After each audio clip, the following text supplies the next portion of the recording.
না, এটা একটা প্রসেস। আমার কাছে মনে হয় যে আপনি দেখেন এখন থেকে এটা ডিসিশন নিতে হবে এবং স্টিক থাকতে হবে। মানে যে ২-২.৫ বছর আছে আমাদের ওয়ার্ল্ড কাপের বাকি। এখন থেকেই টিমটাকে একটা সেটআপ করতে হবে এবং কারা খেলবে, কোন পজিশনে খেলবে সেইটাকে নিয়ে আমাদের প্র্যাকটিস করতে হবে এবং একেকটা প্লেয়ারের ওইখানে সুযোগ দিতে হবে এবং সবাই সবাইকে ব্যাক করতে হবে। আপনি দেখেন যে একটা প্লেয়ারকে আমরা যদি একটা লং টাইম নিয়ে আগাই, তাহলে প্রত্যেকটা জিনিস সবার সাথে সবার সমন্বয়জনতা খুবই ইম্পোর্টেন্ট। একটা প্লেয়ারকে আপনি এস্টাবলিশ করতে গেলে তাকে সুযোগ দিতে হবে। সো আপনি ওয়ার্ল্ড কাপের আগে হয়তো আমাদের যতগুলো ওডিআই আছে, একটা প্লেয়ারকে সুযোগ দিতে হবে। তাকে ভালো মতন ইউটিলাইজ করতে হবে এবং আমাদের প্রিপারেশনটা লং টাইম ধরে নিতে হবে।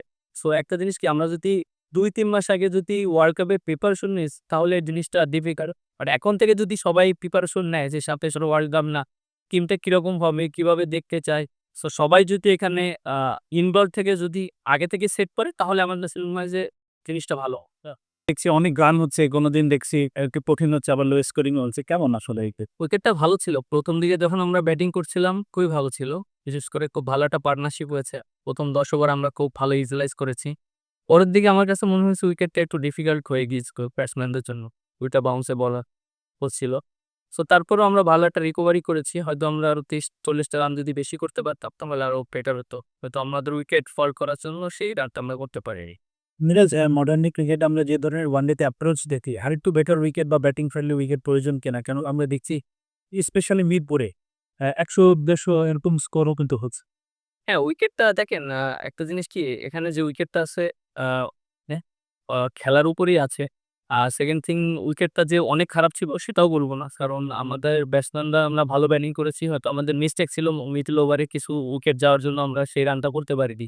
আর ওয়ানডে ক্রিকেটে যে জিনিসটা হ্যাঁ, উইকেট ভালো থাকলে হয় কি আপনার বড় স্কোর হলে এটা একটা টিমের জন্য অনেক অ্যাডভান্টেজ হয় এবং সবাই হ্যাবিট হয় যে কিভাবে ওদের ক্রিকেটটা খেলতে হবে। যে জিনিসটা আমরা দেখি ইন্টারন্যাশনাল ক্রিকেটে যে জিনিসটা হয়ে থাকে। সো সেটাই আর চেষ্টা করছে সবাই ভালো ক্রিকেট খেলার জন্য। মিরাজ মাহমুদুল্লাহ রিয়াদ ভাই সম্প্রতি রিটায়ারমেন্টের ঘোষণা দিয়েছে।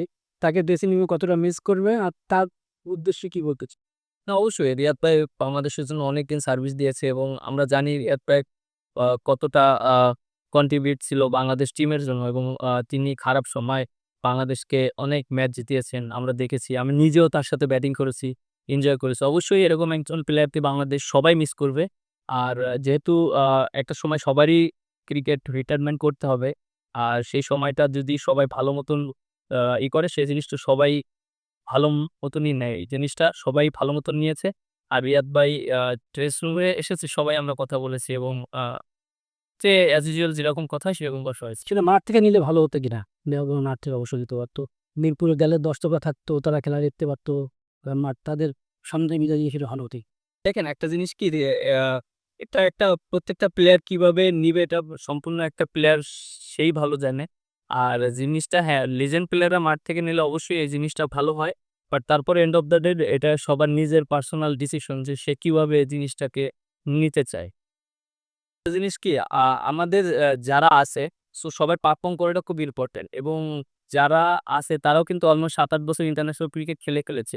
সো আপনি অনেকে আছে প্রায় ৬ থেকে ৭ বছর মনে করেন যারা প্রায় ৭-৮ বছর হয়তো পিতান উসুপ খেলেছে।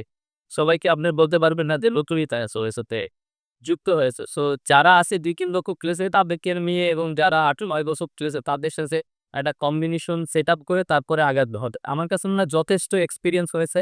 আমরা যারা ইন্টারন্যাশনাল এর সাথে খেলেছি অনেক বছর।